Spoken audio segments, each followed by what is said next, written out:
This is a tale of love, all too grim.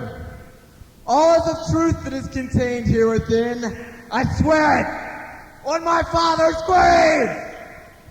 The entrance.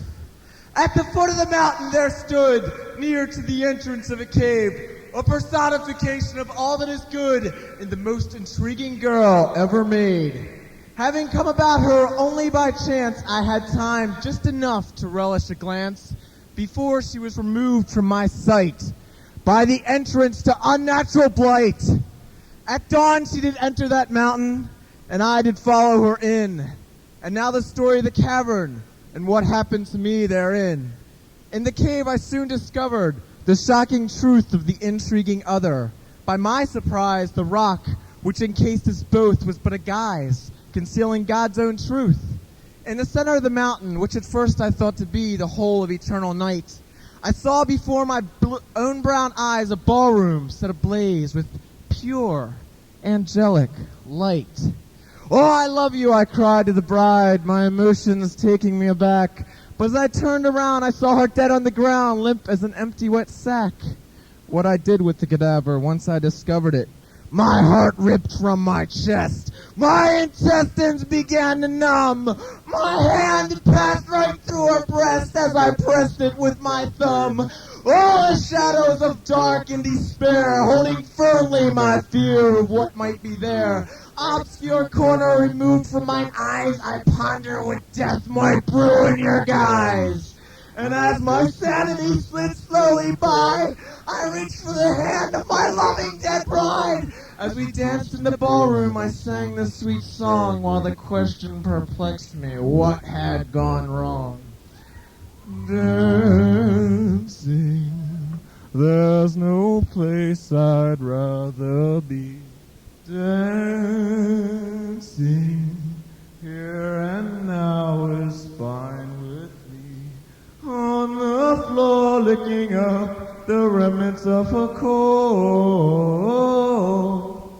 I pull her up just to kiss her sweet decaying lips.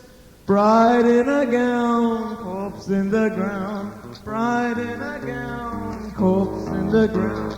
On her rotting body, kiss her eaten lips.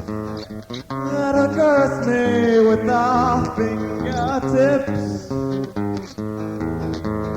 My girlfriend, she floats on air. Some may say she's not even there. But I know, dear friends, I'm the only one who cares.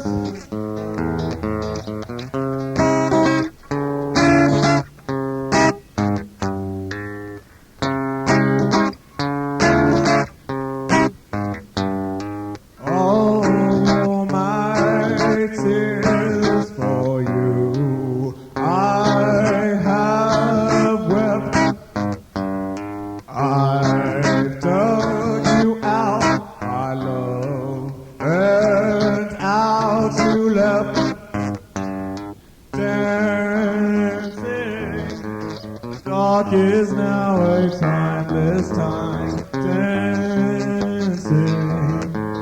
If she were living, I know she'd be mine. In a surgery room on Halloween, my love was hooked to a life support machine. I awaited for her to greet me at the hospital door. She went to the morgue instead. Asked the doctor, is she dead? Yes, my friend, she stained our bed, she said. By now you may have guessed, all my sanity had drained with time. My thoughts became meaningless drivel, and so I ceased to rhyme. Death has cast ugly blood on my hands. Have I murdered? Have I been murdered? Remove I must my eyes from this sight. Before my soul they eternally stain with black angel's blood.